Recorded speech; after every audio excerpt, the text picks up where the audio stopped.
Hey Lal, it's his Gav here, and all the listeners, thank you for being here. Let's talk about Real Madrid. What is happening? They just offered 160 million euros, they offered 170 million euros, then offered 180 million euros for Kylian Mbappe when he can just come on free next season. I do not know what is happening. And their boss Leonardo, he just keeps rejecting everything. He's like, no, I want to get some more money, I want to get more money, I want to get 200. He's going to go for free. Now, please make this sense, Lal, please make some sense out of it. Real Madrid is bankrupt.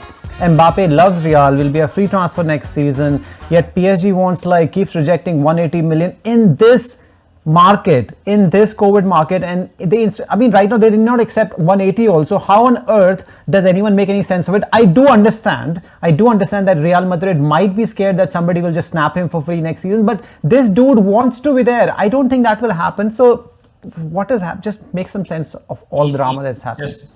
To be very honest, it doesn't make sense at all. I think there is more than meets the eye, or more than what is feeded to the media outlets. I have no idea. This makes absolutely no sense. But Madrid has to, they had to sell Varane, Ramos, I don't know, Odegaard. They're clearing out the house because they don't have revenues, or they don't have the money. How are they stumping up 200 million euros for one player? I have no idea how who is financing this and how they are getting this money.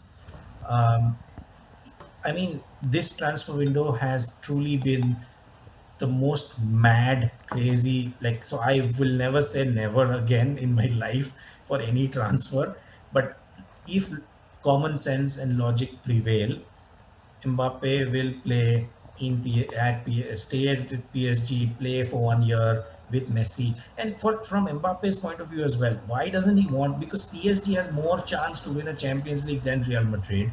Why not just win a Champions League medal, play with Messi, tick that off your CV for a year, and then go to Real Madrid?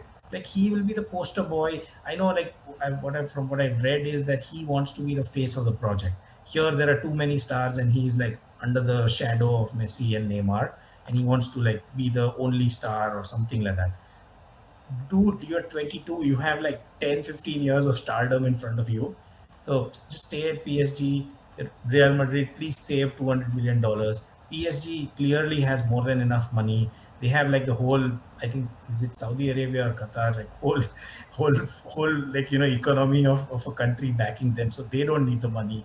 So yeah, it's just beyond belief that this is happening. But yeah, but PSG stance, Leonardo's stance has been that Mbappe will not go for free. So if he doesn't sign, I don't know what will happen next year. But They're my delusional. money is, my money is on Mbappe staying for a year and Real Madrid getting him next year anyways. All right, fair enough. Let's move back to the real football, which is only EPL, English Premier League, or Barclays Premier League. People have forgotten it's called Barclays Premier League. That's a fucking bank. Okay, as we record this, United are at the top of the Premier League table, but it's not Manchester United. It's West Ham United. But Ronaldo is here. Things can change. Lal, do you still think Brendan Rodgers is the best coach in Premier League after he got his ass whooped by Man United reject and West Ham messiah legend David Moyes? Let me give you a little bit of stat attack.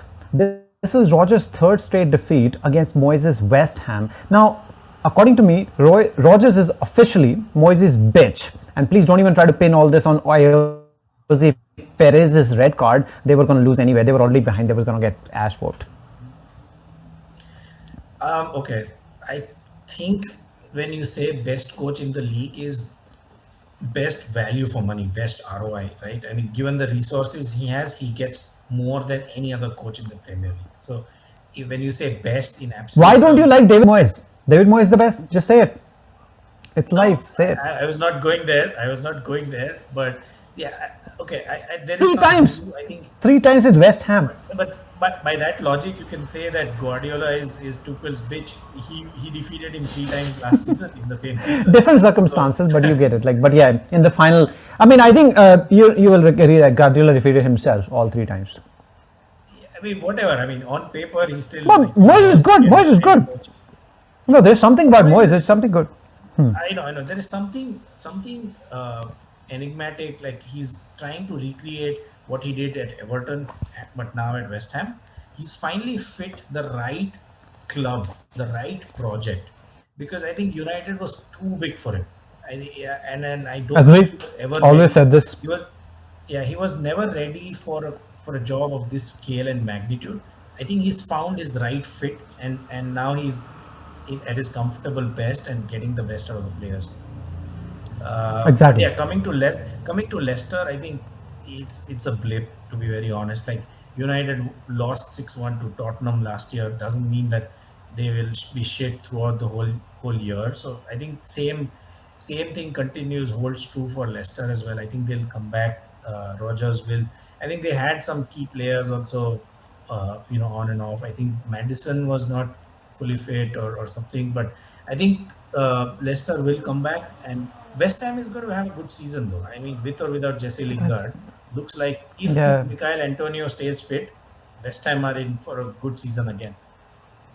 Oh, Mikel Antonio. Yeah, we see West Ham also had people like not fit. They have just like Lingard went back, so no drama. But I think David Moyes is really good, but it's too early. So let's just see what happens later on. So United, we're talking United. To United's fickle ways, losing 6-1. They didn't lose 6-1, but they lost. They drew against Southampton, and who just sold their talisman Danny Ings to Aston Villa. Great Aston Villa. Now, I say here, Lal, be ruthless, cut the losses, sack Ole, get Conte. Now, Ronaldo will love Conte and Conte will win stuff, man. Come on, man.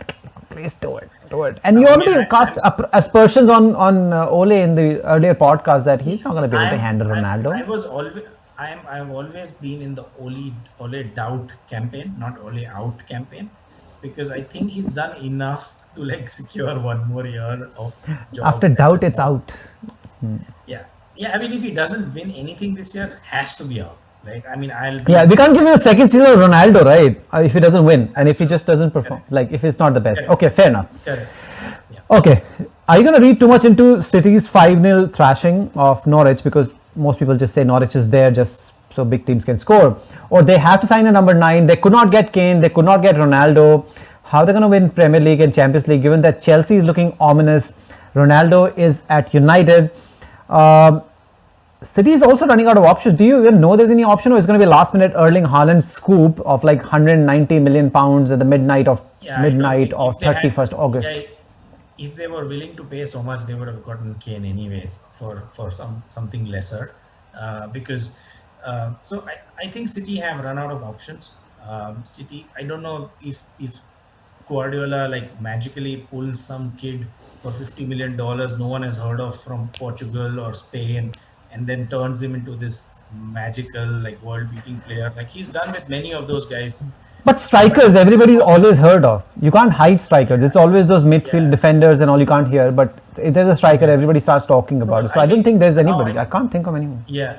So if he like, see, last year he proved that he can win without a proper number 9. It'll be too much of an ask again to repeat that feat this year, because to my mind, right now, if you ask me where do I put my money, is Chelsea. Chelsea have a higher odd because City couldn't close Kane or any other striker. I think Chelsea are clear favorites for me now, like number one, and then United and City are more or less at par to me. So I think by the way, Guardiola also said that he'll not I mean he'll leave City in 2023 when his contract Correct. expires. So his short-term goal is to win a Champions League. He's never won a Champions League since he left Barcelona when he Without had Messi. Let's just say that without without Messi. Messi. Yeah.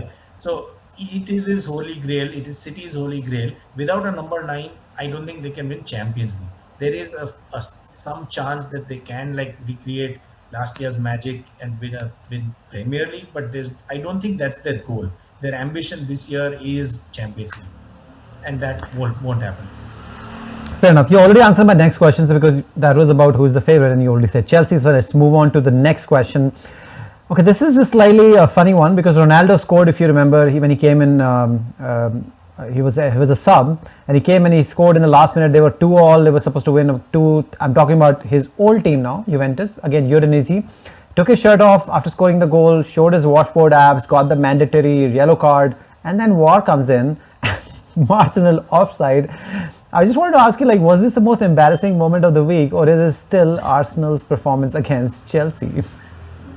Oh my God. I think there's no comparison. I mean, of course, if you talk about embarrassing performances, I think Arsenal always top the list, at least in the recent times. But yeah, I think it was just hilarious. Okay. I mean, Ronaldo is on his way, and like, everyone thought that, oh, wow, stoppage time winner. It was hilarious for sure. But I think Arsenal's performance beat that for sure.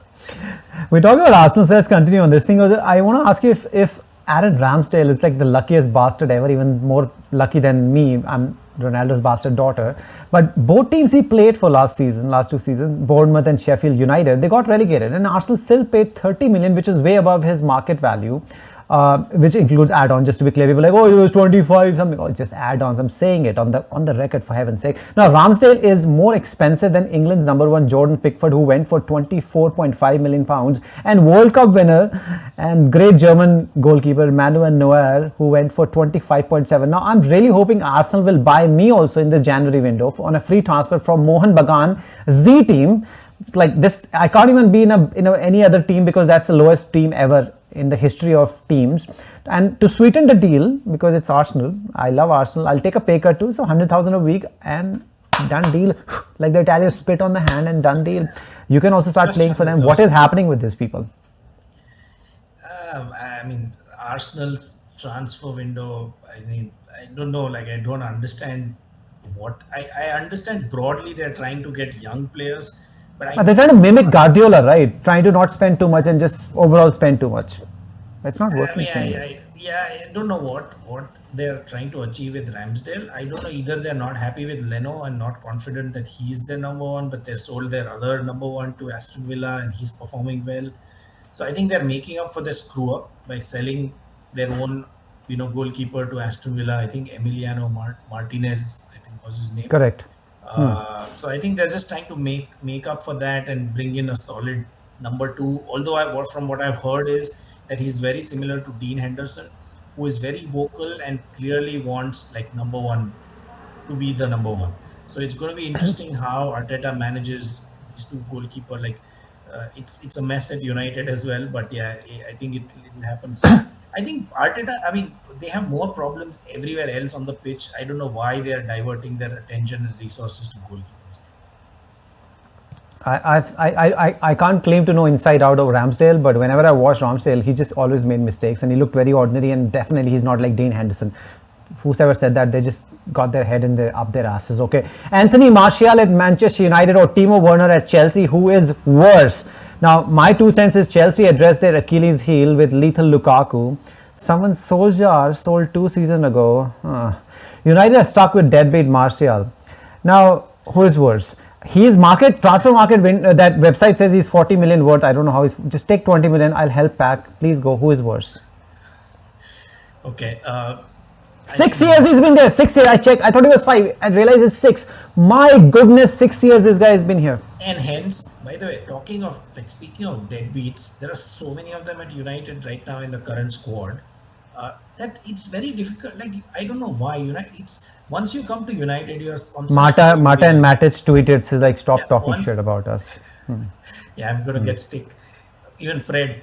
But anyways, so the point is that like they are on such high wages and they're leaving a cushy life at United, and like no one wants them. Like no one can afford their wages, so it's difficult for United to move them on. Or similar, like to that matter, I think some other clubs as well. So between Martial and Werner, I think Martial is a bigger loser because it's 6 years. Werner, I would give him benefit of the doubt. It's been a year. Fair enough. So yeah. All right. Now, Eden Hazard is on 416 pounds, £1,000 a week, and Gareth Bale is on 650,000 pounds a week. If Real Madrid could make one of these two disasters disappear, who would they choose and why would they choose that? Very quickly. Ideally both. But Of course.